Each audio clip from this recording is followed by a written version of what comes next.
Scanning for audio.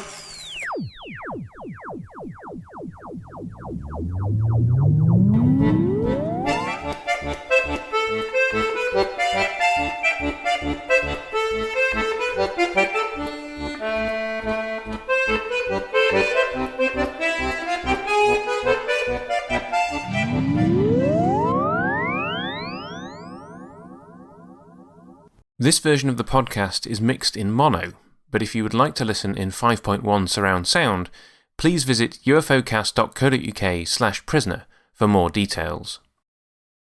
This is episode 3, but we recorded it 9th, back in April 2022. Hello and welcome to episode 3 of By Hook or By Crook, the Prisoner podcast that Michael and I of the UFOcast are running. And this week we have a special guest to discuss this episode, Peter Zunitch. Welcome to By Hook or By Crook. Thank you very much. Good to be here. So, you contacted us through the website, I believe, when we put out a call for guests. So what was it, how had you heard of us in the first place, and what was it about doing a prisoner podcast that made you want to join in? A little bit of a long story, but to make it real short, I've been a fan of the Tin Dog podcasts for ages, since Doctor Who came back, I guess. And then more recently, I have discovered both of you through the UFOcast, in which I had never seen UFO before, and now I'm watching it all the way through, and then I'm going to go back to the podcast and listen to the commentaries. Fantastic. So, The Prisoner, what's your background with The Prisoner? So, The Prisoner is a bit of a longer one. I used to see this show at 6 or 7 in the morning when I was maybe 8 or 9 years old. I had no idea what it was. I didn't understand any of the story, any of the dialogue even. I just knew that I was fascinated by it. And I've stuck with it ever since. I've seen the, learn the ins and the outs and what it's all about. And then, as I got older, I got access to watching it again and again through reruns and everything. I eventually found somebody that was replaying it over here, and they had a little background commentary in between every episode, at the start and the end of every episode. And that really helped me and drew me in, and I realized I was not the only one perplexed about this show. I, was part of the status quo, so I felt a lot better. The problem is that all my friends who I know that like the show, I've already discussed it to death with them, and I have no one else to talk to about it. So when you guys said, hey, we're doing a podcast, this is like, I got to get in on it. Well, welcome to the safe space. Yeah. I have friends now. Yeah, welcome. That's cool. Yeah. Can I just say, something occurred to me about 2 days ago. Now, I know we've nearly recorded half of the entire series, but although we're calling it By Hook or By Crook, it did occur to me that although it's going to be known as that, it really is the UFOcast Does the Prisoner, which isn't as catchy, but that's kind of what it is. That is what it is. Yeah. And yeah, I mean, as we speak, I'm still in the midst of recording my solo, the UFOcast as Captain Scarlet. So that is what that is called. So I've not even come up with something that works for that. So yes, I mean, what we tend to ask our guests, Peter, is what is it about the show that drew you in? You talked about being baffled by it. So why did you watch it, and why did you keep watching it? I guess initially as a kid, and then you've talked about coming back to it as an adult. What was it that brought you back to it as an adult? That's a great question. I'm not even sure I'm prepared to answer it. Honesty is good. I have always been a big sci-fi fan, and this obviously has a little less sci-fi to it in the traditional sense. It's not an outer space thing. But on the other hand, I grew up to become a video editor by trade, and I love telling stories, probably because of this, but and other shows. But I think the dialogue in this show, the banter back and forth, I guess repartee you could call it, although I would never use that word. I don't. It's just going back and forth between the two concepts of, is this reality? Is this fantasy? It's just an amazing sense of storytelling that just drew me in and has kept me ever since. And I love the idea of playing with time and memory and all that stuff. So you've got 17 episodes in front of you, and this is one that you go, yeah, I'll chat about that one. So what was it about A, B, and C that really sort of went, yeah, go on then? That's a great question. A, B, and C has two things in it that really threw me for a loop in life in general. I can probably trace the idea that I wanted to be in film and television back to the one shot where he grabs the mirror and twists it and the room turns instead of the mirror turning. Yeah. I thought that was absolutely mind-blowing at the time, and I still do. Yeah. When I was at film school, well, I say film school, when I was doing my MA in media production, we had a guest lecturer, and they said, when you're making a series, you usually just have to go through the motions and make everything the way that it's supposed to be made. But in every show, you should have one F me moment where you film something and you make something that makes somebody, and it won't be a lot of people, but there'll be some people watching going, that was good. It's like if it's some of us, we're sitting there going, they did that in one take. Yep. And we notice, but general public don't. They don't care. They're just getting on with the plot. Or, oh my God, the sound design on that just got it there. And it's like a love letter to us because we're paying attention. So I totally understand what you're saying about this episode. I've actually got about 4 paragraphs written just on that shot. So I totally understand what you're saying. The way that end sequence is shot, I'm sure we'll cover it in a moment. But yeah, I totally get what you're saying. It does speak to you because you're sort of watching it and you go, okay, that works. Yeah, and to be fair, there are other shots and other episodes and other ideas in the show. Oh, yeah. Many others that drew me in just the same. But I think, just to go back to your original question, this is also probably one of the first episodes that years later I remembered watching when I was young. I don't know why it stood out. Maybe it just was the day I caught it and it made sense. But this one was one of the first I remember watching. Yeah, no, it makes total sense. I mean, I would say that I'm in a similar boat in that when I first saw these on VHS in the 90s, we watched them slightly out of order because it just depended on which VHS tape we picked up next. But I remember this one being one that did stand out. And I'm not entirely sure why. But it is definitely one of my favourite episodes of the series. So really enjoying talking about it. I think you said there were 2 things, Peter. What was the second? I think the other thing, like I said, the dialogue, but the acting in general across the board is phenomenal. It's such a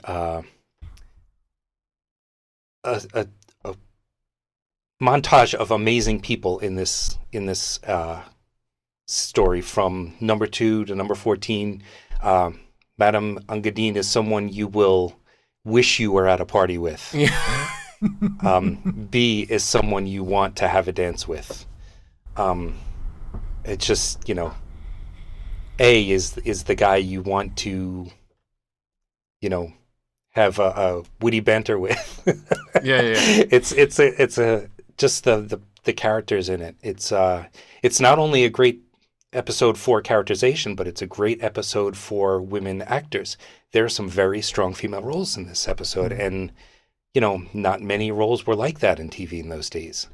This episode stands out among all the others for having that. I didn't think about it then, but nowadays it's like so obvious that you wouldn't have had that back then. You're right. I mean, as well as number 14, you've got A, B, and C, and only A is male, and D, which we'll get to in a bit. But yeah, so. Or even the characters, as they're discussing it, keep going, well, who is C? And they keep calling it he all the way through. And that's just standard sort of how crap the English language is. But it is, like you said, it really does go...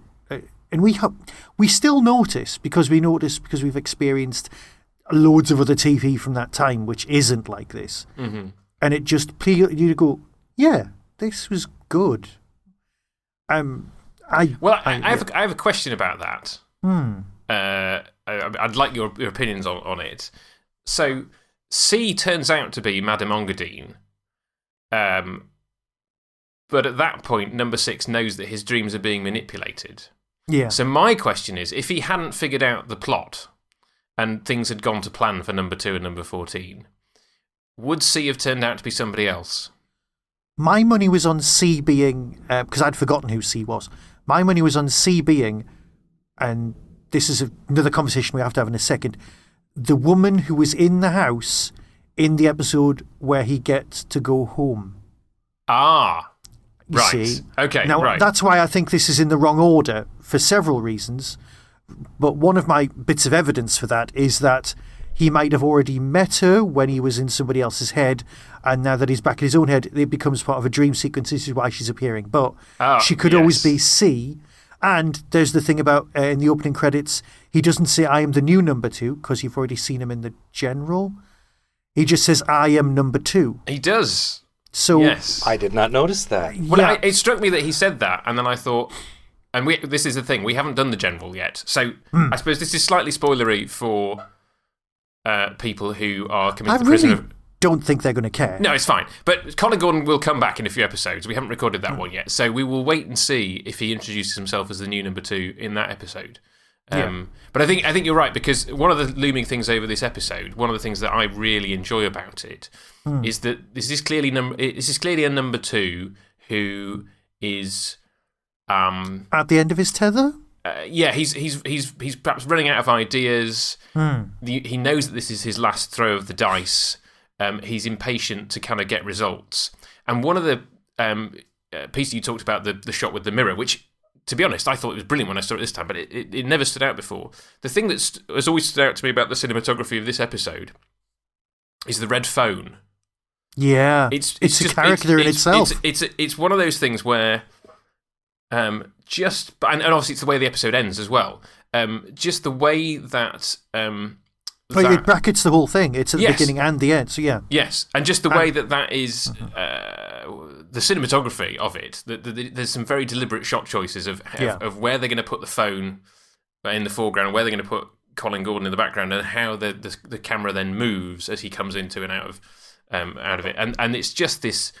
I suppose we get the same to some extent in Hammer into Anvil with another number 2 who's at the end of his and in both episodes we have this looming red phone that just spells doom for both of them, and it's delightful. when you've got Gordon's face turning to camera and you've got Dee's face in the background on the projection screen, which they'll have had to do live, and they turn and you're like, that is such a great shot. And just watching it, you just go, yeah, that tells the story well. But if you think about the mechanics of how they have to do that, because we discussed this on the UFO cast, where the Anderson people managed to figure out how to film TV screens, and no one else in the world knew how to do that up to that point. And as The Prisoner predates UFO, they had to do it optically. So when they're watching the Madame Ongadine's party on the video screen, there's actually an edit where they have to just do it. They have to do the crossfade with the video. They're just watching They're watching a blank screen. A film projected onto a screen, aren't they? Yeah, that's which what they're watching, which has been pre-recorded, and yeah. Yeah, so the timing on the projector and the screen allows the camera not to flicker. But when you know the mechanics of the lengths they had to go to make it just look like, they're watching a big screen. Yeah.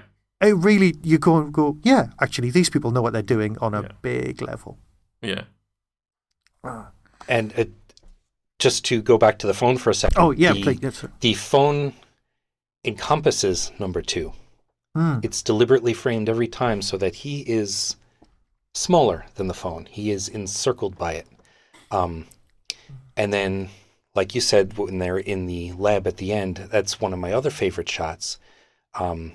Again, another thing that probably hooked me on watching The Prisoner, making me say, I want to watch another episode, is when he walks up and in his dream, he opens the lab door and they turn And they to look see up. him Yeah. walking. It's so good. And you know what? As an audience member, you almost expect it to happen. Yeah. And Yes. you know, he's there. He's lying there. It's not a magic trick. He's Yes. there.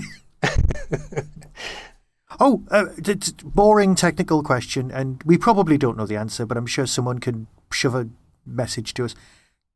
Can you inject yourself with tap water, and is that safe? Because that's what he seems to do. I'm going to pour this pink liquid away and replace it with his tap water, and no one's going to notice. I thought about that too, and you know, by no means a medical expert, but you'd probably be okay. I guess, you know, yeah. we're mostly water anyway, but Yeah. I mean, I wouldn't chance it unless I guess in his case it is a life or death situation. Fair enough. I suppose who's to say that the tap water isn't contaminated? Well, it is, because that's what takes him out in the third time. He's like, I'm going to not drink my cocoa. Here's the water. Bye. Now, you see that scene, I misinterpreted that scene for years. And I think it wasn't until I was listening to Stephen and Erica. So, because I thought what happened was he knows he's going to be drugged with the cocoa, so he pours the cocoa away, pours himself a glass of water, and then he pretends to faint. Now, I realise actually what it's supposed to be is no, he thinks he's outwitted them and then they've put the drugs in his water. I think that's how you're supposed to read it. But I always read it that, no, he's just pretending, but... That makes sense. Anyway. I'm sure there's a line in one of the big finishes where he goes to drink some water and number 2 says, it never occurred to you that we could drug the water. And number 6 goes, oh no, it didn't. And so, but you know, there's a nod to that in the audios on that one. Knowing the village, they probably did both. True. Yes. Okay, so... I mean, that's the other thing, that watching this through as an adult, I never fully appreciated quite how much quote-unquote torture they put him through. And I think I think I've said this in another episode, which you may listen to in the future, listeners, that I think it's because he's such a strong character and that he seems to be largely unaffected from episode to episode by what they've done to him in the previous episodes. But it's pretty horrific, really, what they put him through. And obviously in this one, he gets drugged, he gets taken to this laboratory, he gets injected with some drug that may or may not kill him if it goes wrong. You don't even see it at the beginning. One of the early shots is straight out of Frankenstein. It's the body being wheeled in, dark and stormy night. And then number 6 is there on the counter. And you're like, okay, now we know where we are. Yeah. And then they're into the room of exposition where they, they have to tell us what's going on. Yes. But it's a brave start rather than starting with, mechanically with, we're going to drug him, we're going to bring him here, or he's going to be wrestled to the ground. It's like, no, we've already done all that. Here he is. Yeah. Let's get on with the plot. Yeah. Yeah. And it works. Definitely. Yeah. Weirdly, and I know I normally cover the Alex Cox thing at the end, but on this one, he's like, it's one of the most lackluster episodes. I'm like, Alex, what are you watching? It looks great. It really makes a load of sense. Maybe he's saying that because it doesn't give much to his theories or much to the overarching narrative that he's trying to build. But I was like, seriously, this is a great episode. Yeah. I don't know what he was on about. So I'll give you 2 little bits of insight that this commentary that I mentioned. Public television, KETH, many years ago, back in the 70s or 80s. But they mentioned 2 important things. One is, in one of them he says, it never rains in the village. This is the only time we kind of get the hint of it actually raining. They hold umbrellas, they walk around, but this is the only time. And we don't actually see the rain in this one. We just see them coming in from the rain all wet. And another interesting idea is, I totally forgot what I was going to say. To be fair, I'd not noticed the rain either. I know it opens with the thunder noise and then him driving along the road, but that would be in England before he gets kidnapped. Right. So, yeah, you're right. I'd never noticed that, but I cannot think of a single... That is fascinating. I'd never thought about that before. They always talk about a hint of rain or a chance of storms, but it never actually rains. can we discuss, because you won't know who this person is, or perhaps you do. This is what I needed to ask. Peter Bowles. Now, he's just died here in the last month or so. And there was a big outpouring of like emotion on Twitter. People like, oh my God, I loved him in this and this and this. And of course, the prisoner people started putting pictures of A up. And it's the actor who played A. Were you even remotely familiar with the actor who was playing A at all? You know, it's funny. I know the name more than the face. But again, like I said, I'm not very good with actors and faces. No, that's totally understandable. Because he's one of these people who got a break in comedy and could do drama, and he was one of these character actors who was always usually playing someone a bit posh, but apart from in his main role where he played someone who was deliberately not posh, but was still very well spoken. And that was To the Manor Born, which is what made him in this country as an ultimate household name. But he was already tremendously well known. And he was, I'd say, reasonably well loved as well. Like whenever you saw him in something, you'd go, oh, I'll watch that. And it was just weird to see him in this. I know he was playing swarthy, mid-European bloke. But fair enough. I mean, this is possibly a generational thing, Michael. But he is one of those people that I am aware of more than having actually seen. No, fair enough. I think I've seen maybe like one episode of To the Manor Born. Right. And I mean, he's almost unrecognisable in this because he's so young compared. Like I think of him more in terms of like what obviously doesn't look like now. What he looked like more recently. Yeah. Because those are the kind of publicity stills that you kind of see of like, oh, Pete Bowles is in whatever drama. He's almost unrecognisable in this. He's very good, but I would say he doesn't have the cachet for me because possibly he was never in Doctor Who, so there is that. Yeah, but he is playing kind of the character that Roger Delgado used to get wheeled out to play. It was like, hello, do you have sort of strangely, vaguely foreign appearance? In you come. That kind of thing. So he was kind of almost your go-to man for that. Yes. Which... Now, there's an interesting thing in the dream in relation to him, which only struck me this time. The party is in Paris. Yes. Right? And then they go for a little drive. Yes. And then he's with like... lovely back projection. Yes. And then he's like, you're in my country now. Now, either there's a well, I guess it's possibly just it's a dream and therefore you can kind of skip. But equally, I'm like, there's not that many countries. I mean, I guess, would it be Belgium or Luxembourg? No, you've overthought this. He actually says in the episode, it's diplomatic immunity. When you're on the land of the embassy of a foreign power, like we're going to call it Russia or something, you're no longer in that country. You are officially in the country. Like that piece of... you're saying that's the embassy, right? That's the embassy he drives to. And then they have the fisticuff, this episode's definitive fisticuff moment on the grounds of the embassy, which is why number 6 is taking the mick, saying, oh, well, I love to travel. And what he's done legally is he's travelled to another country. What he's done actually is just gone for a bit of back projection drive. Right. Good point. I had overthought it. You're correct. Yeah. Yes. That kind of relates to a bigger question about the village in general is where is the village? There's all these different areas where it might be. And likewise, you also have a couple of these episodes where the village is deserted and he's the only one there. How did they do that? Mm-hmm. And I had a theory that maybe there are multiple copies of the village. And maybe they are in all of these locations. Maybe it's not just one village. You would be hard-pressed to get some of these done by any other means. That is Makes a theory sense. I've not heard before. Because, I mean, from a Disney point of view, you've got Galaxy's Edge in Los Angeles and you've got it in Florida. And they're apparently built to exactly the same specs. But only one of them has got the Galactic Star Cruiser where you can stay in a hotel and things like that. So, but the actual Star Wars land, which would be as fake as the village, is in 2 places at once. Yeah, granted, it would be a little hard to fake mountains and things, but Yeah, but are they real mountains? Right. So if you're faking something, it's a fake.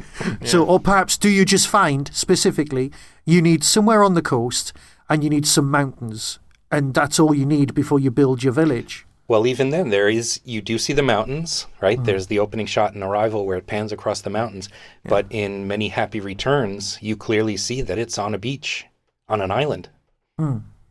Yeah. And in reality, it's in a kind of little Inlet. nook of the sort of underarm of a peninsula.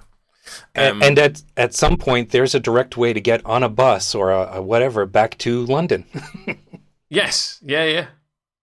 Well, yeah. I guess that's interesting. We forgot to ask you this question at the top of the show when we were talking more generally about The Prisoner. But now I suppose is a good time to ask it, given that you've been putting forth a theory. Broadly speaking, how do you interpret The Prisoner? What is your understanding of now, having watched it however many times? What is your understanding of what's going on, or does it matter? Again, I'm going to call out that commentary that I saw. It probably biased me in many different ways, but one of the biggest revelations that came through in that is one of the guys there postulated that it's probably not a new theory, that all of this is taking place within the prisoner's head as he's driving in the car on his way to resign. What could happen when I go to resign? What are they going to do to me? Are they going to make me disappear? How am I going to resist that? Are they going to kill me? Are they going to whatever? And, there are some little snippets you could say that the fact that it begins and ends with him driving in the car could support that theory. I love that theory. I think it's a great idea. So where is the village? It's in his head. It's just an amazing concept. On the other hand, there's a little part of me that says, I would almost be upset if this wasn't really happening. I love the idea that somewhere there's this technology and somewhere there's people who cannot escape from their secret life. That makes, but all of that argument makes total sense. I've not come across the idea that he's driving. I've come across the idea that he's dying and it's all in his head during some sort of that's interesting. Life flashing before him moment, but it doesn't really give a nice bit of narrative closure to me. That's what's happening in The Night Garden, Michael. What? Have you not heard this theory before? With Iggle Piggle and Tink. What? So, are you familiar with In the Night Garden, Peter? He won't be. No. Okay. I'm going to say no. No. Derek Jacobi's masterpiece. So, In the Night Garden is a CBeebies show. So it's aimed at 5-year-olds, and it begins and ends with this character in a boat going out to sea. Iggle Piggle. Ostensibly going to sleep. And then it cuts to The Night Garden, where most of the episode takes place. The theory is that the Night Garden is his fevered dream as he's dying of exposure in the boat. I'm guessing as a 5-year-old, you might not have that reading. No, you won't. This is just grown-ups kind of going, we're deathly bored of watching this show with our kids, so this is the theory. It's terrified grown-ups going, oh my God, the Pinky Ponks are coming to get us, right? I can't sleep at night without thinking of those stupid birds squealing. Yes. Sorry, I've been there. I now have a 13-year-old. I once had a child who was... And there's also the theory that all the animals in Bing are being farmed for their meat. But that's another... I wrote this thing down and I'm going to watch it. I'm going to find it somewhere. But honestly, it sounds like my morning commute. Don't bother. The only thing that makes it vaguely bearable is the fact that Derek Jacobi is the narrator. It was something of a coup for them getting to him. The master is controlling it. But yeah, I quite like... I like the theories of it's all in his head. But equally, I agree with you, Peter, that I would be disappointed if ultimately the answer is something other than no, this is happening in the world somewhere. It would just kill some of the spark. Yeah. Right. Okay. At the risk of quoting my all-time favourite movie of all time, Brazil, I want to talk to you about ducts. Ducts? Oh, ducts. right, okay. Yeah. I see where you're going with this. I should have said that, but yeah, right. Okay, there's two things. One, this proves that the village is not 100% designed to break number 6. Because if the village was designed just to break number 6 and not other agents and keep their eye on other agents, he would be being observed all the time, especially when he goes for a walk around the world of the secret lab and follows number 14 and goes, oh, look, there's a secret lab there. Oh, what's this? It's a duct. Big enough for me to climb down, right, and then enter and have a lovely silent, which, to be fair, is beautifully shot and greatly acted because there's nothing said for a good few minutes where he investigates, puts it all together, and then goes, all right, lads, let's sort this out. You can see all of the working out. You can see everything. But if you've got the prisoner on in the background, all you've got is a bit of atmospheric music and silence as he figures this out. But it's the ducts are big enough for someone to climb down. And they also don't see him go in there. And the place should be following him. So that was me talking about ducts. The cameras are on the other side of the hill. Works for me. That's fine. Let's go with that. Yes, I think that's a general. I don't want to say weakness, but obviously in a village where it's total surveillance is supposed to be happening. There are plenty of times in other episodes where he goes unobserved. Though I suppose there are also plenty of times where they go to the control room and go, I want to see what number 6 is doing now, and you're like, well, yeah, clearly. Surely that should be somebody's job. Well, it should be Ronnie number 4, number 209. Yeah. They don't have the staff to kind of permanently monitor everybody. Which does indeed lean it towards being run by the British. There's just not enough staff in. Oh, who's in charge of this? Oh, I don't know. He's on a tea break. Oh, I'll just get him in. Who was watching number 6? Oh, God, the boss is coming. Look busy. There is that dialogue by number 2 where he says, we don't seem to be seeing a lot of each other. And number 2 says, I haven't seen much of you. Number 6, I haven't seen much of you. Yes. Implying that he's being watched. Yeah. Yes. That's a lovely line. Right. Okay, now, right. Obviously, we're bombing through this. That makes total sense. But you mentioned the mirror shot earlier, which was lovely. Can we just quickly discuss, because I've got a few notes about the straightening of the mirror and the angles and everything? Because Luke's the expert with music. What's up with the music at the party in the C segment? Because as far as I'm concerned, that's straight out of Austin Powers. Right? And that angle, because the party starts off with, and it looks, because it's about the same time that they'd be watching it in the UK, like an episode of Batman. It's all Dutch camera angles, and, it's like, oh, we're at a party, and you almost, it's not, because all the rest of the parties are shot perfectly normal, straight on, like an episode of Danger Man, or whatever. It's shot perfectly ordinarily, and it builds. But once C's in the picture, and apparently number 6 can lucid dream, which leads more credence to his potential minimal psychic powers argument, but he can lucid dream, which is dead useful for this, as opposed to, oh no, I haven't taken the medication. I wonder what's going on in number 6's head. Oh, he's dreaming he's on the top of a cliff with some vegetables. What's going on? He actually has to be able to control his dreams to a certain extent. So we're in there. And because he just normally, before they interfere, he's just dreaming about resigning over and over again. Over and over again. Which is, again, weird and lends itself more to the whole near-death experience thing. So he's having those dreams, and then we enter his version of the Madame Gongadin's party, which does sound like somebody from episode 1. These are the Gongadin people. But Jar Jar Binks' mate. Right. I do ramble. That was quite the digression, Michael. It was. Anyway, sorry. Back to the film where it was shot. And then he straightens the mirror and we get back to normal things. Yeah. Although he's still none of this is first person. No. Which if I was making this, I wouldn't be able to step away from that. I'd be like, right, we're in his dream. This would be the episode you could film.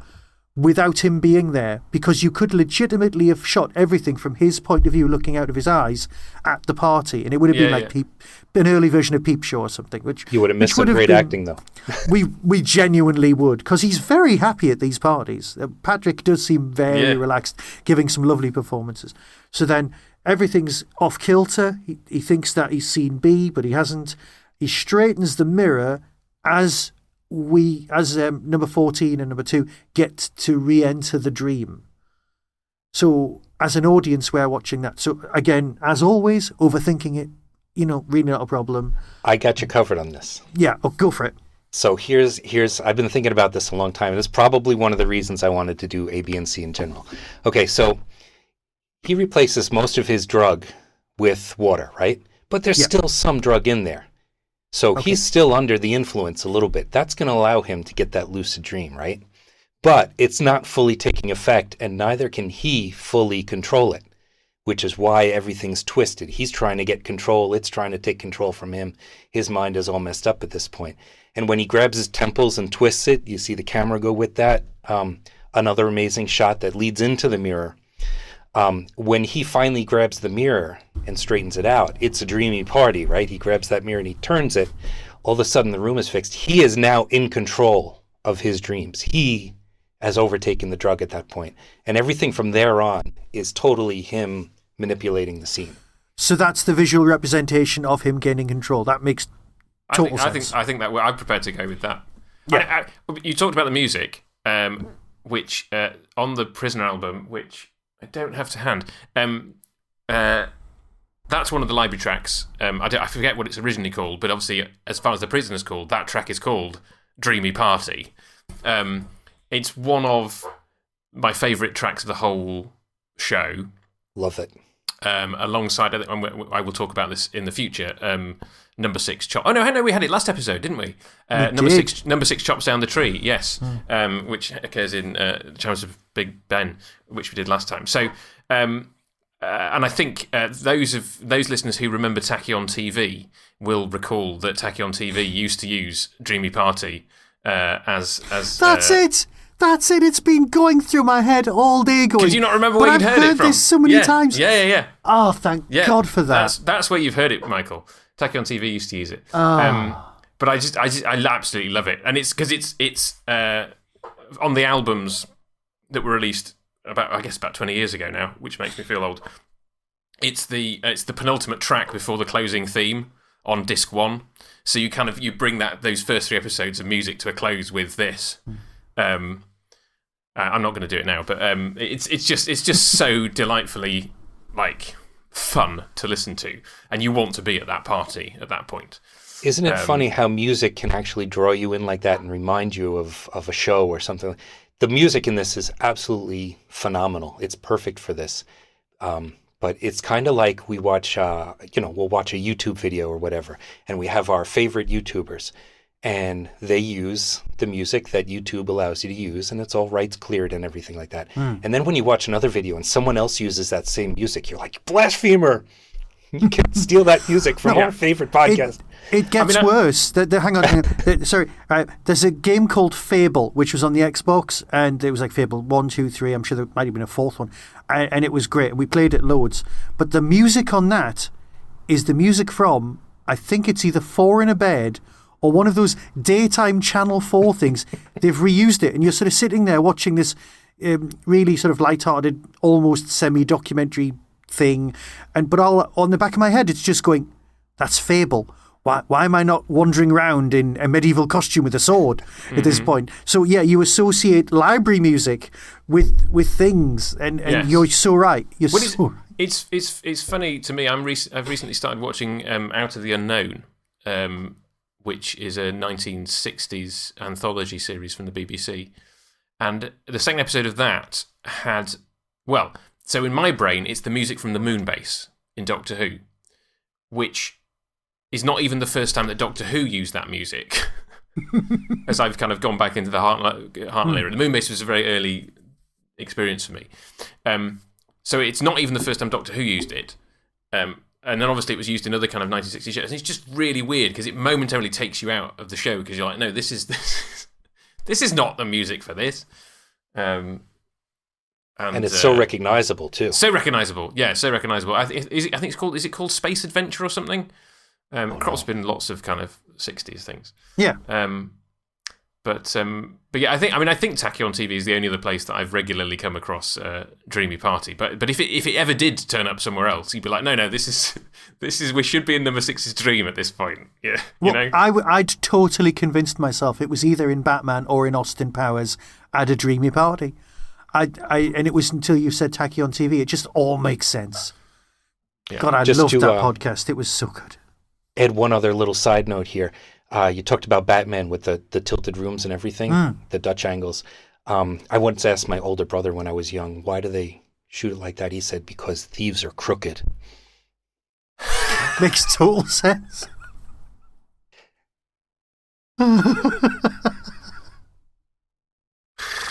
That's brilliant. Yeah, you talked earlier, Peter, about strong female roles. I want to talk about number 14. She's not the only number 14 that we will come across in the series. I think it's one of the numbers that gets reused most often.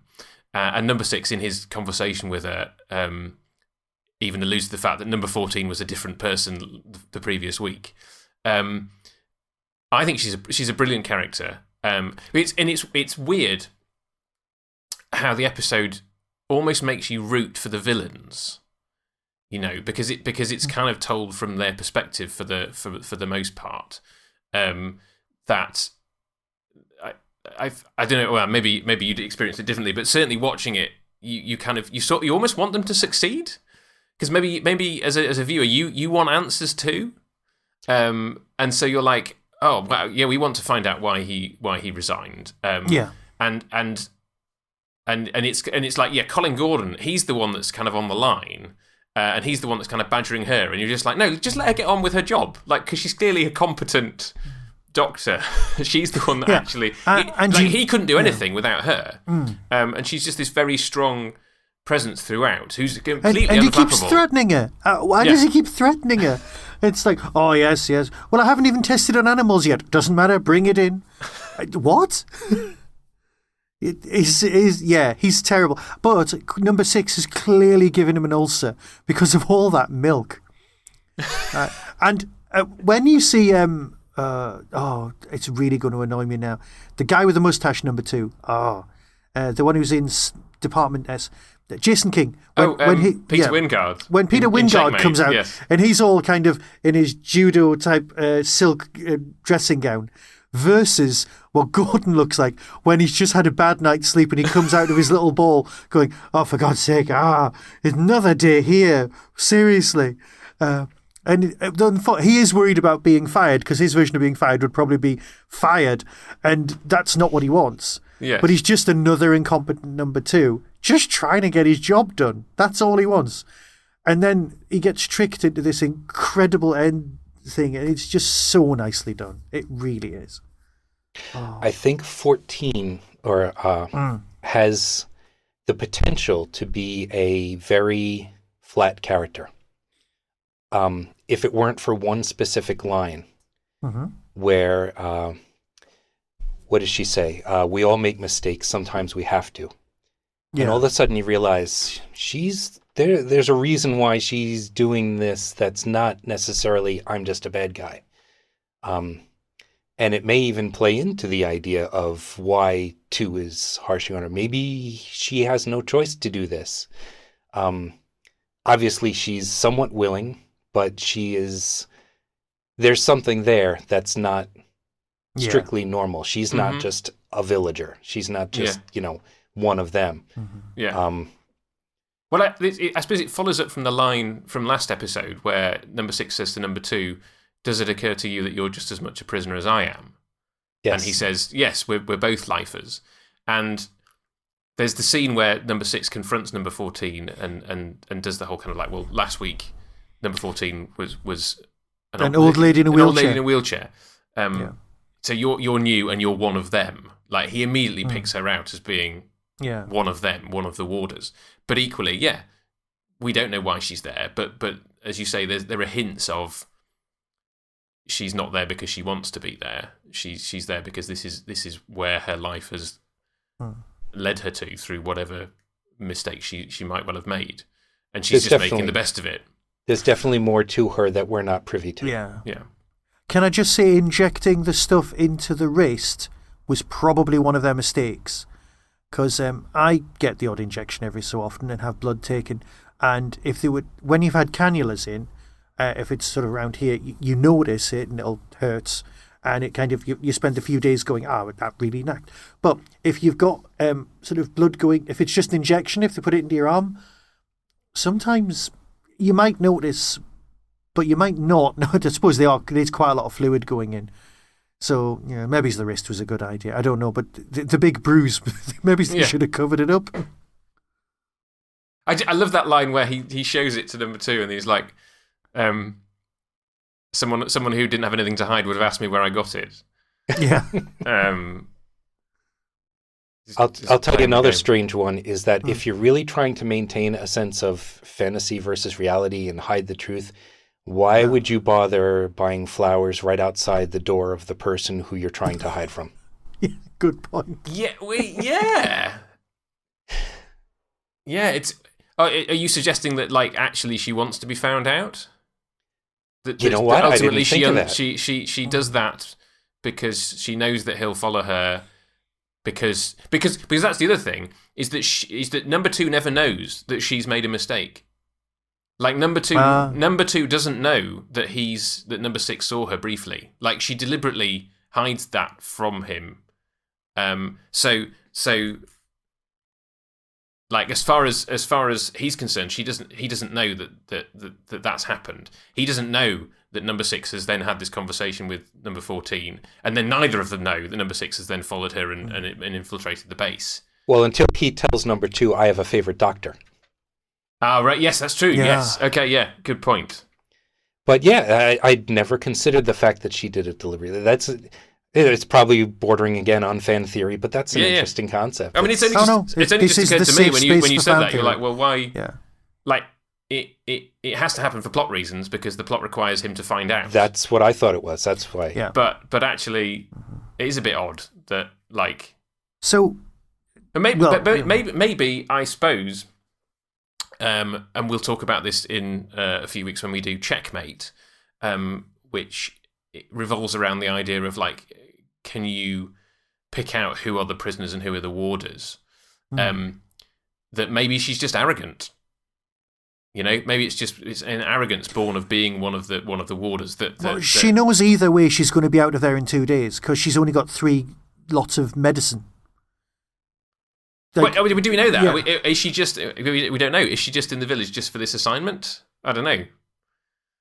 Or has she been sent there for we the do know there's term? a massive R&D section in the village underground, and eventually we see a lot more of it. But we do know that we always suspect it's going to be underground, and then they wheel people up, and now it's your turn for the weird science, and it's. Whose turn is it this week? Like a weird science lottery. You can do that. So maybe that's why she gets brought in from the powers that be to kind of do her weekly stuff. So yeah, maybe she isn't going home. She's just going back to her office. So when I was growing up, when I was slightly younger than I am now, Star Trek Next Gen was on, and it got to a point about season 4 when you were watching it going, okay, this one's a mind episode. Yep, it's a mind episode. Yep, they're in the holodeck again. Yep. Oh, they're on a planet. And Star Trek basically fitted into those 3 categories. That was it. And you could kind of sit there going, yep, mind episode. And that's fine. But this one, it's a mind episode and a holodeck episode. Because it takes place in his head, but you get to see it and it gets to affect reality. So these are the groundworks for some major science fiction staples that kind of develop develop and develop. A new word coined today through narrative, which is nice. So I just kind of caught myself thinking, oh, is this a mind episode? Not quite. And that was just nice to think about. So I have rambled now, as always. Well, no, you did remind me of the thing I forgot twice now. One of the interesting things brought up about this episode is that it is one of the only times they actually make a physical attack on the prisoner. All the others are psychological or mental attacks. This is the only time they attack him with drugs and, they literally assault him in this one. I think it's one of the things that make it stand out as a desperation move by number 2. Yeah. We touched on it a bit earlier. Going back to the whole kind of, it's not from his perspective in the dream thing. Yeah. I've realised lots of things through being married. And I don't know. I don't know. I can't assume that this is the same for you guys. But and it's not just about marriage. It's like when you're in a relationship with anybody for any length of time, and you talk about the deep stuff, or just the kind of random normal stuff, and then you realise, oh, hang on, that perspective that I had on life, that I just thought was common to everybody, is not. And one of those things is dreams. And this is just because, I can't remember how it came up. It must have just come up when I was telling my wife about a dream, or she was telling me about a dream. She's never herself in dreams, and she constantly hops from one perspective to another. She constantly changes character within her dream. And I was like, oh, okay, because I'm always me, and I'm always dreaming from my perspective.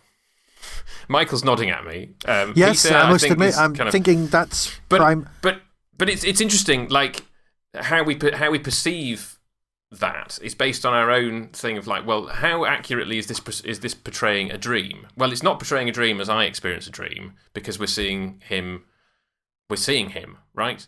But actually, this could just be the way that whoever directed this or whoever wrote this dreams. That their experience of being in a dream is that they can see themselves from the outside. Whoa. And I don't know, you'd have to kind of go back and ask, it was Anthony Skeen who wrote this one, and go, well, is that how you normally dream? Like, in that you see yourself from the outside? It's kind of, now that you mention it, I kind of feel like, I always dream that I am me, but there are parts in my dreams a lot of times where I will see myself as a third-party person. There you go. See? Right. How that happens, I don't know, but, No, yeah. Exactly. There you go. Welcome to the Philosophy Podcast. Yeah. What does your dream say about you?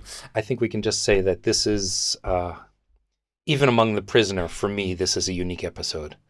And it's one that, like I said, has stuck with me all my life. It's a great episode for, like you said, music, for acting, for characterization. The dialogue is through the roof in this one, in my opinion. Maybe there's a little less interesting sets than I would like, but it's totally fits the situation. I just think it's great all around. And it's, I understand why this show has made it through the ages. I mean, it's above 50 years and we're still talking about it. My math might be off, but it's, know what I mean. No, you're right. Yeah. You're right. Yeah, 55 years as we record this. Michael, anything else from your pages of notes? I think we've covered most of it, we really do. I'm sure there was something, but I cannot remember for the life of me. And you know what? That's fine. I do have a fun outtake, though. Oh, I'll tell you one bit of insight. At one point, you mentioned before, he's repeating his memory of resigning. He's not conventional, number 2 says, or number 14 says. And number 2 says, sometimes I think he's not human. And number 14 replies, it's an anguish pattern. So I thought, hey, let's be philosophical and psychological and look up what an anguish pattern is. Okay. Right? And I look it up, and the only result, the first 200 results on Google is, it's a card in Yu-Gi-Oh! There's no psychological thing for an anguish pattern, but there is a card called Anguish Pattern in the card game Yu-Gi-Oh! I don't know what relevance that has to anything, but there you go. That's okay. You're right. Okay, I've got one note that I hadn't covered in the whole thing, apart from who was in Doctor Who, and this is he was actually going on holiday. That was Yes, the we point. haven't really, That's we what haven't we've really talked about discovered. we haven't talked about the end, have we? No, we really should have. Yes, I mean, obviously he's saying that on one level. He kind of says that because he wants to tell them. He wants to kind of say, "Well, I wasn't selling out," because you thought the whole premise of the episode is that number two's theory is he was selling out, and he wants to find out who he was selling out to. Yeah. And the opening titles do suggest every week that he was packing to go on holiday. And I like to think that is what he was doing, but equally, he reveals that because he knows they're watching. So, I thought it did occur to me on? while I was driving to work today, right? Perhaps the spies have got a really bad HR department and no one likes filling in the holiday request forms, and it was easier for him to resign in order to have a holiday than just to fill in the form saying I'd like to go on holiday. And I think that has just sorted the whole of the prisoner out, and we no longer have to discuss it anymore. And that's the sort of nonsense in my head as I drive to work.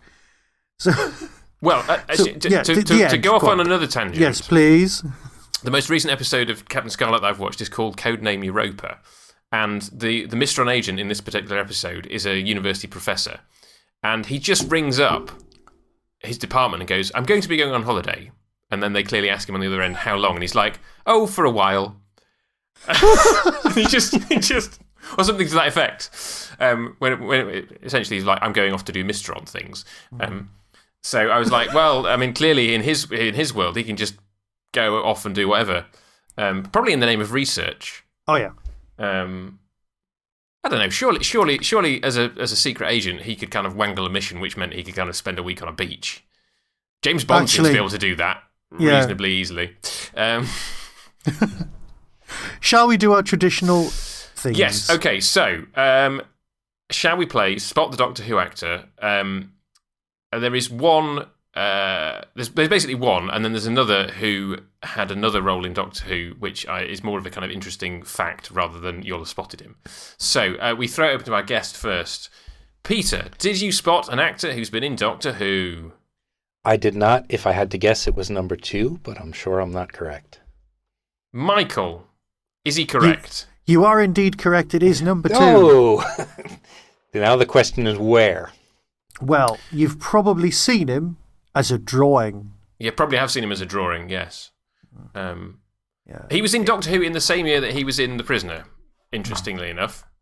Let me just check. He only died 5 years later. Yes, this was broadcast in October 1967, and Colin Gordon was in The Faceless Ones in April 1967. So, very similar time of his career, towards the end of it, as Michael has said, quite sadly. But obviously, in The Faceless Ones, he is on black and white videotape, and only 2 of those 6 episodes survive. And in this, he's on nice, pristine 35mm film. I have only ever seen a really scratchy VHS transfer of a telesnap recreation of The Faceless One. So Well, there you go. Surprised that I well got done him, for getting through it. Yeah. Yes. I can heartily recommend the animated version. It really does bring the story to life. I think it's the episode 4 cliffhanger is blooming amazing. Even if you know what it's going to be, it's a really good. And Colin Gordon is, I mean, to be fair, like Colin Gordon is in the 2 surviving episodes, he's brilliant. Like he plays the exasperated commandant of the airport who has rings run round him by the Doctor and takes a while to be persuaded that there's an alien threat going on. Yes, he's just very, very fun to watch. Also, the other thing I know Colin Gordon from, I don't know if you know this, Michael, is an episode of Tony Hancock where he's stuck in a lift along with several other characters and Tony Hancock. That's ringing a bell. Very, very, very, very good. Yeah. I suppose there's an element of like typecasting in that he plays the kind of authority figure very well, but there's I guess there's nuance to that. So yeah, well spotted both of you. Number 2, Colin Gordon in Doctor Who, and he will return in The Prisoner in a few weeks' time when we cover the General. The other person to mention, just because of the passage of time, is Peter Braham, who plays a thug in this episode. I'm guessing one of the ones that beats him up. was the stunt coordinator on 3 episodes of Series 2 of Modern Doctor Who. So he coordinated stunts for like School Reunion and episodes like that. So, I mean, this is the thing. A lot of the people who play thugs and the kind of the sort of bit parts in The Prisoner are more stunt people. And so obviously they've had massive long careers in the British film industry. And how old was he when he was doing School Reunion? I will look him up for you again just to kind of check. I'm not complaining, I'm all up for... He was born in 1936. Oh, in fact, he died. He died in 2006. So he died the year that at the age of 70, he died the year that he did stunt coordinating on Doctor Who. A 70-year-old stunt coordinator? Yeah. See, that's a podcast in itself. Yeah. I always thought Toby Haydock should actually write a sitcom, either a sitcom or a drama called Action by Havoc. And then you've got all of the old Havoc people coming out of retirement to rob places, and it would just be brilliant. So his last job was stunt coordinator on Life on Mars, which finished broadcasting after his death. So there you go. That's very cool. Yeah. I don't want to brag or anything, but Thug number 3 was going to be my second choice after number 2. And you would have been correct. Oh, brilliant. Well, thank you ever so much. You've been a brilliant number 3 this week. For joining us, thank Peter. Next week, we have Free For All, which we've already recorded with Swithin. And then the week after that, we have Schizoid Man, which we've also recorded with my brother. Oh. So we've now recorded, completely out of order, the first 5 episodes of The Prisoner, plus several others from later in the run. So the next one we have to kind of slot in that we haven't done is The General. So more Colin Gordon coming up for us, more guests lined up. But for now, I guess, we will leave the final line, as ever, to Michael. Be seeing you.